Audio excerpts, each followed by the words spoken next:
नाच्यों यब मैं बहुत गोपाल, नाच्यों यब मैं बहुत गोपाल, नाच्यों यब मैं बहुत गोपाल, नाच्यों यब मैं बहुत गोपाल।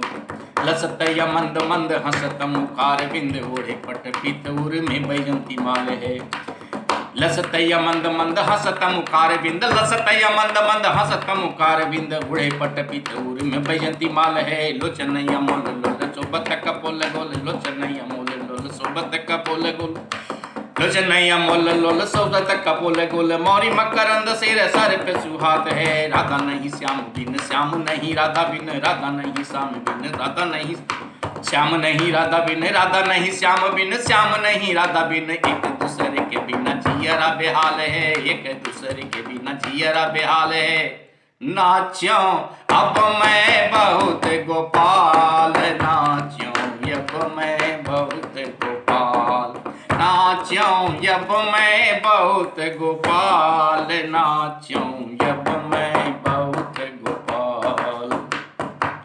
सूरदास की सबे अविद्या दूर करो नंदलाल, सूरदास की सबे अविद्या दूर करो नंदलाल। नाच्यों यब मैं बहुत गोपाल, नाच्यों यब मैं बहुत गोपाल, नाच्यों यब मैं बहुत गोपाल। अब सूरदास जी सुदामा चरित्र की कहानी सुनाते हैं कि अगर मित्र हो तो सुदामा और कृष्ण के जैसा। लाख संकट सहने के बावजूद भी सुदामा ने श्री कृष्ण का साथ नहीं छोड़ा। परीक्षा तो परीक्षा होती है, कान्हा परीक्षा लिया करता है, बातें ऐसी मालूम थी, लेकिन इतना भी तार मत खींचो कि वो टूट जाए। सुदामा जी के 5-7 बाल बच्चे, प्रत्येक दिन का ये नियम था कि वो साथ घर घर में ही भिक्षा मांगते थे। कुछ मिल गया तो ठीक, नहीं मिला तो भी ठीक, लौट आते थे। एक बार ऐसा हुआ कि 5-7 दिनों तक कोई भोजन ही नहीं मिला। कल्पना करो, 5-7 दिनों तक पत्नी बाल बच्चे सहित सभी भूखे हैं। कृष्ण भगवान एक दिन ब्राह्मण का रूप धारण करके आते हैं और उनकी पत्नी को ये बता जाते हैं कि ये सुदामा वही हैं जो श्री कृष्ण के कभी सखा रहा किए थे गुरुकुल में। आज ये बात मालूम हुई। अब समझ में आया कि हमारी प्रिय राधे श्याम से कृष्ण कान्हा की रट क्यों लगाया करते हैं रात दिन। और तब वो पूछने बैठ जाती है, मान गए तुम्हारे राधे श्याम को? सुदामा जी ने कहा, क्या मान गई पगली? बोले, मान गए। अरे वो बहुत कुछ देने वाले हैं, बहुत कुछ दिया है, और जैसा कष्ट हमें दिया है ना हमारे बाल बच्चों को, वैसा कष्ट तुम्हारा श्याम ने आज तक किसी को नहीं दिया होगा। बोले, नहीं ऐसा नहीं कहते। बोले, क्या नहीं कहते? आपने कभी कुछ सोचा भी है कि मेरे दिल पे क्या बीतती है जब मैं अपने सारे बाल बच्चों को भूख से तड़पते देखती हूं? कृष्ण की मूर्ति के सामने वो जाती है और कहने लगती है सुदामा जी को इंगित करके,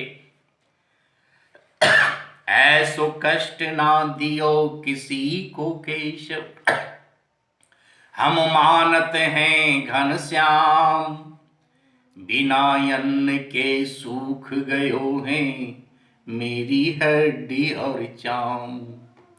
सबको दीना दौलत दुनिया, खाने को मिश्री बादाम, मेरे भाग्य में यही लिखा क्या, भूखे रहना दोनों शाम। कोशिश करती है कि सुदामा जी मान जाएं और एक बार ये द्वारिका चले जाएं। अपनी बेहाली और बेदर्दी की सारी कहानी वो सुना तो आए, फिर श्याम संभवतः कुछ कर देंगे। वो तो दया निधान है। समझाती है बहुत जतन करके, बड़े जतन से समझाई पति के, कहथिन सुदामा जे के नारी,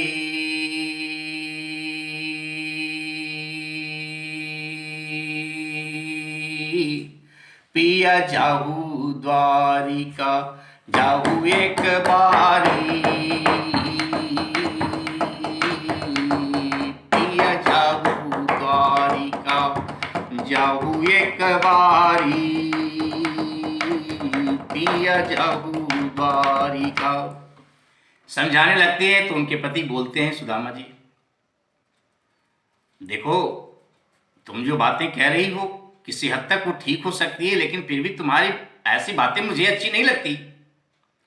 सुनो प्रिय, मुझे वचन तुम्हारा तनिक नहीं भाता है, विपदा पड़ने पर कोई किसी के काम नहीं आता है। लोभ किया धन मिला सही पर मर्यादा खो जाता है, फिर वह प्राणी प्रायः कहीं आने जाने नहीं पाता है। पत्नी कहती, क्या लगता है आपको, मैं दधी दूध मिठाई मांग रही हूं आपसे, अरे कोदो सवा तो बारपेट झूठ नहीं रहा है। और आपने कभी मेरे चूल्हे का हाल तो देखा नहीं, जहां तवा भी फूटी हुई है, कठौती भी टूटी हुई है। क्या दधी दूध और मिठाई मांग रही हूं मैं? जो कुछ भी तड़प है मुझे अपने बच्चों के लिए है, कम से तो गुस्से पे दया कीजिए। कोदो सवा जुर तो भरी पेट नहीं, क्या चाहत हो दधी दूध मिठौती, शीत बितत जो सिसिया तही, मैं हटती पे तुम्हें न हटौती। या घर ते कबहु न गयो पिया, टूटी तवायर फूटी कठौती, अरे जो न कयो तुम श्याम सखा, तो काहे को द्वारिका पेली पठौती। सुदामा जी को बुरा लगता है, थोड़ा अहंकार भी चलता है, और क्रोध मिश्रित भाव से वो पत्नी को सुनाने लगते हैं कि मैं तो पूरे संसार को शिक्षा दिया करता हूं, आज तो मुझे शिक्षा देनी चली है। अरे शिक्षक हो सिगरे जग को तीयता को कहां अब देती है शिक्षा, जे तप के परलोक सिधारत संपत्ति की तिनके नहीं इच्छा।